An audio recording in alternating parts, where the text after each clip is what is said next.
درود بر شما. یک معلومات از کتابخوان. 24 دکبر سال 1945 زندانی اتاق یک نفره محبس شهر ولادیمیر روسیه از بیماری سیل جان به جانآفرین می‌سپارد.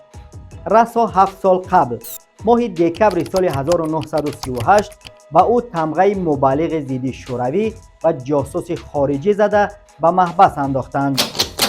این زندانی سید رضا علیزاده بود. یکی از اولین روزنامه‌نگاران کسبی تاجیک، واقعه‌نگار، مترجم، آموزگار. محققان میگویند بیش از 10 زبان را از خود کرده بود و با بیشتری آنها ایجاد کرده است. سید رضا علیزاده سال 1887 در محله باغ شمال سمرقند در خانواده میر مخزوم ابن میر سعید ابن میر حسن ابن میر حسین دانشمند و قالیباف مشهور به دنیا آمده است. یکی از اولین نفرانی که اصولهای جدید تدریس را راه اندازی کرده است.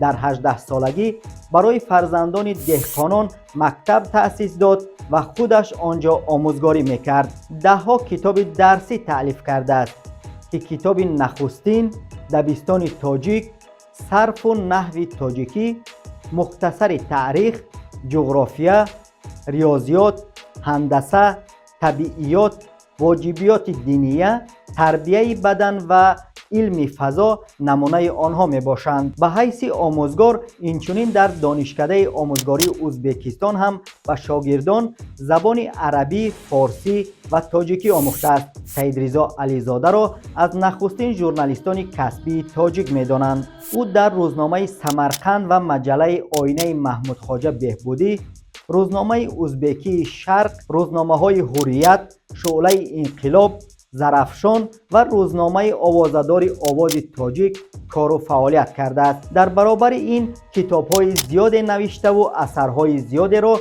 به تاجیکی، روسی و زبان‌های دیگر ترجمه کرده است. یکی از مرتبان اولین لغت روسی تاجیکی بود که در 2 جلد تهیه شده است. سال 1938 علیزاده و پسرش سعید طاغی با اتهام ساخته بازداشت و باقی مانده عمر خویش را در زندان‌های سمرقند، تاشکند، طبالس و ولادیمیر سپری می‌کنند. بر اساس یک حجت که بعد سالها مهر مخفی از آن برداشته شد، مفتش در حالت قهر و غضب از او می‌پرسد: تو حرامزاده جاسوس انگلیس، این قدر زبان را می‌دانی؟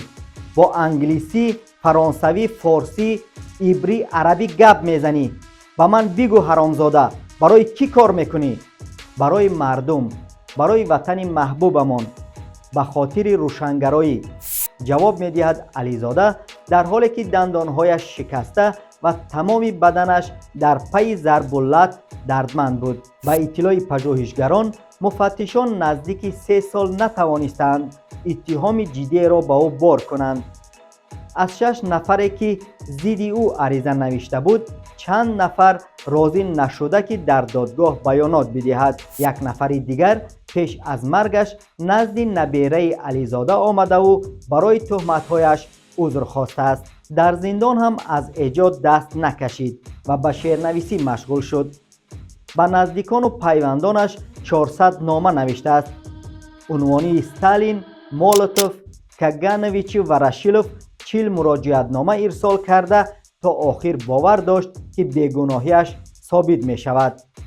اما چیزی تغییر نیافت.